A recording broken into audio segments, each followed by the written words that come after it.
Previously on Gearz. Today on my Disi's Double Ds, I'm featuring an Ironman contestant as the world-renowned event takes place in Port Elizabeth this weekend. Kyle Buckingham is 29 years old and was born in PE, where he was schooled at Victoria Park High and Westview schools. He moved to London at the age of 20 to work as an electrician. Kyle has been a keen surfer from the age of 14, and after his first year in the cold and wet city of London, he decided to travel the world for 10 months and surf most of the world's famous surf spots. What a lucky guy. In 2009, he took part in his first South African Ironman, which was actually his first ever triathlon, and he managed to finish 66th. He then decided to go back to the UK, where he took part in the Half Ironman and qualified for the Half Ironman World Champs in Florida, and this is when the bug bit.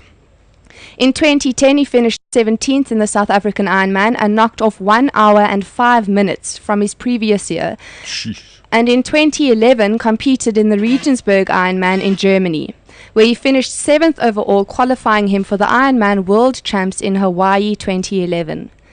In the SA Ironman 2012, he finished 13th overall, was the second best South African contestant, and finished first in the amateur category, which meant he qualified for the Ironman World Champs again. He finished 7th in the Half Ironman in East London earlier this year and broke the amateur course record by 12 minutes. What an incredible list of achievements. Today we are very fortunate to chat to Kyle as he squashed us into his busy schedule. Hi Kyle, welcome to Gearz on Balls Visual Radio. Hello, thank you for having me on show. Yeah, how's it, Kyle?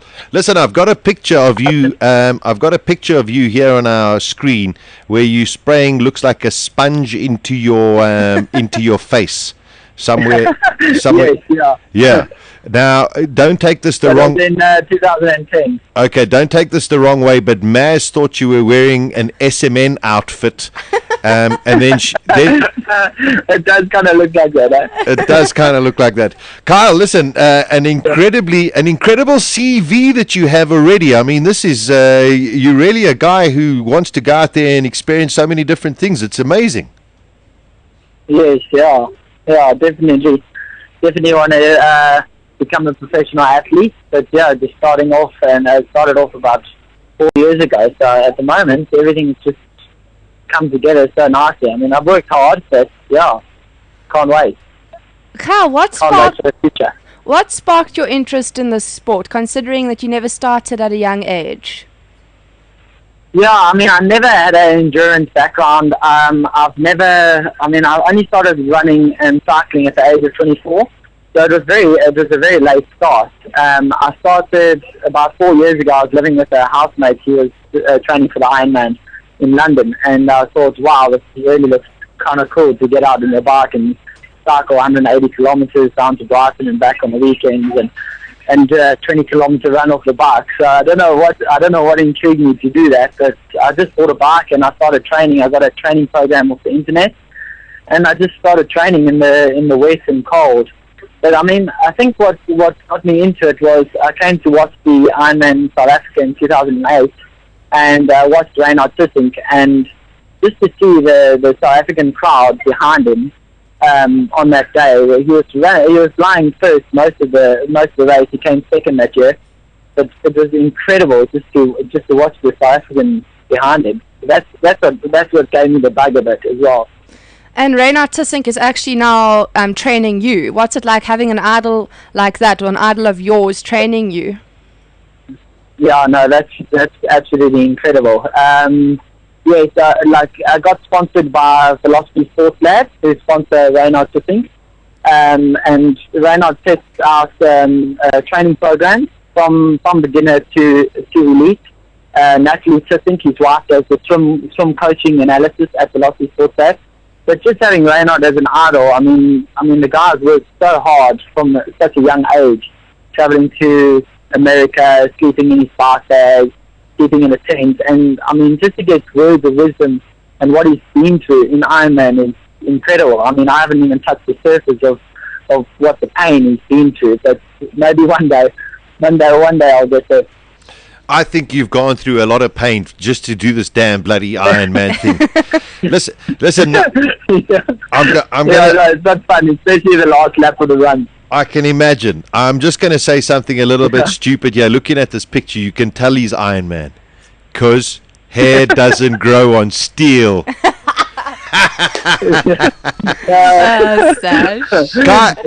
Kyle, so I mean, you're getting ready for it's this weekend. I mean, when does it start? Tomorrow or Saturday? Yes, it starts on Sunday. Actually, at the moment, I'm actually at the expo down here at Boardwalk at the Velocity Sports Lab tent. We're doing a little shift here. So, it starts on Sunday, 7 o'clock in the morning. The pros actually go at 6:45, which that just came to me news 2 days ago. So, yeah, they go 15 minutes early. Okay. And then the amateurs, the rest of us, I think there must be about 2,200 athletes doing it, go up at 7. Now, Kyle, I mean, as you got 3 days before the event, I assume all of your training is done. What do you do over the next couple of days just to make sure that your body's ready for Sunday morning? Yes, a lot of putting the feet up a lot, trying to get off the feet as much as possible. And today I had a bit of a training session. I would probably only train maximum about an hour and a half today, just to spark the legs up, I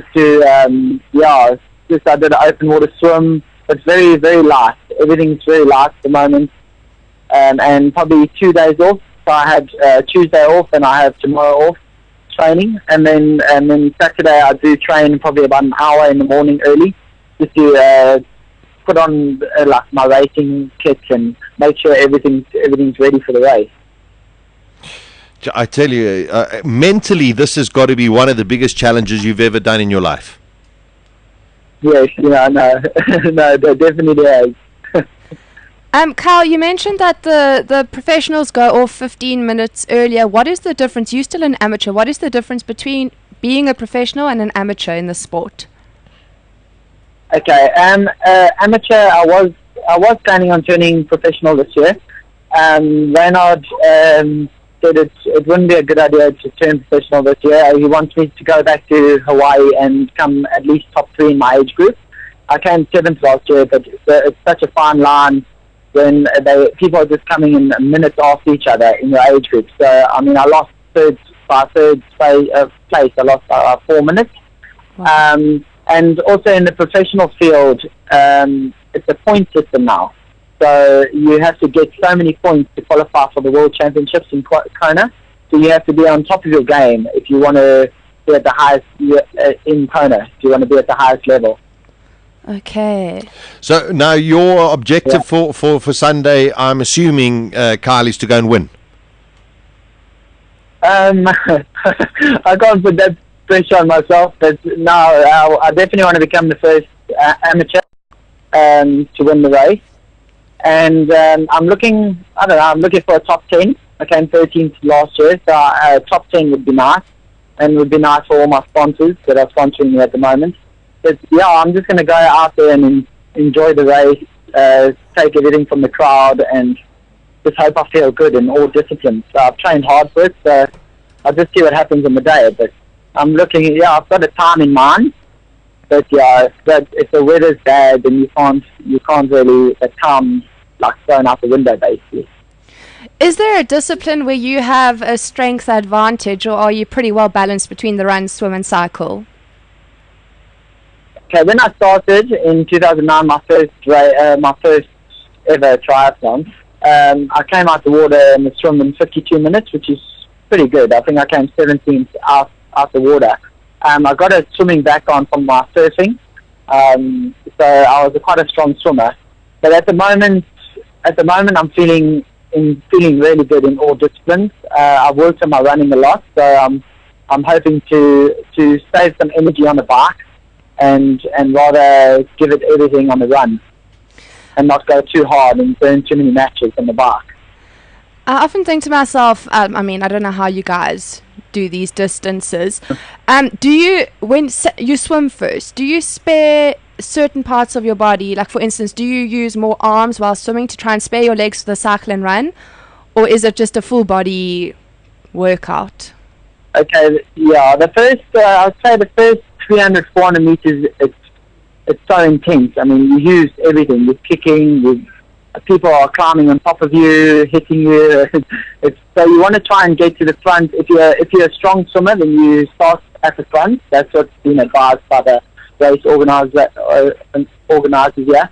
But normally everyone goes out really hard to get out in a good pack, so everyone can feed off each other and draft each other in the swim.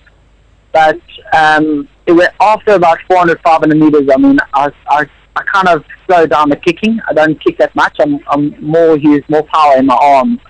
I know the wetsuit makes you more buoyant, so that's a good thing.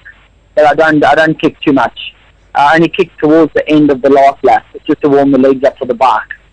Okay. Gee whiz, it sounds incredibly hectic. Very, very hectic. In terms of nutrition and staying, I suppose eating nourishment when you're on the way, are you guys allowed to eat or have a drink, or what do you do? Yes, yeah, no, you're allowed to take anything on your bike. You're allowed to take anything with you. We have one of my main sponsors as well is Gearz Energy, which is they are one of the main sponsors as well for Ironman South Africa. They will be giving out tons of energy drinks, Gearz gels, Gearz Octane gels. So everyone, I mean, you can take gels with you, but there's about 4 aid stations on the bike where they will be handing out Gearz Energy. So I mean, you can pack something in your back pocket, like a sandwich if you want, or an energy bar. That's Gearz out there to give you all the other stuff that you need. Oh, okay, because we were talking about it yesterday, and we're going to have the whole of Port Elizabeth on what's that road called? Marine Drive. I was trying to explain to them. I'm talking. No, because you're going to put it in such a bad way. Kyle, what we've organised for you is we've got all of the spectators. They're going to be on Marine Drive, and they're all going to be having a braai. No, Kyle. So if you want to, if you want to stop at any stage, you know what I mean. Just put in for a chop. Put in for it. Come and have a we'll tan a chop for you. Okay, I'm afraid I'm not allowed to do that. I don't have any outside assistance, but otherwise I'd get disqualified. But that would be really nice. Okay, then come afterwards. Okay, I will come afterwards. No, but I'll run back to you guys. After my 42. Sasha's put it in such a bad way. I've been to a couple of the Ironman events and been part of the crowd, and it's such a joy. We have so much fun on that grass, like next to where you guys run. I want to know, does that help you? Do the crowds help you, or are you so in your own little zone that you don't even realize what's happening around you? No, the crowd is incredible in Port Elizabeth. Thank you. I think apart from Ironman Hawaii, definitely South Africa is one of my top Ironmans I've ever been to, just because of the crowd. I mean, there's like 30 to 40,000 people down here at the beachfront. So just the crowd, and everyone's shouting your name, and everyone's crying and playing music, and people are out there squirting you with water and cooling you down. So the crowd, the South African crowd, is unbelievable. That's a lot of chops. Yeah, trust me, it's not too good when you're running and you're smelling all that good food. I remember, I think I was there last year, and one of my friends was so sunburnt, and he thought he could keep up with the guy who was leading. So he started running, and he had so much beer, it was frightening. And it looked like he was about 6 months pregnant too, and he thought he could keep up with the... What? Am I being mean, Sash? Just Port Elizabeth people. He thought he could keep up with the leader, so he was trotting next to him on the road while this guy was so focused. Oh, no.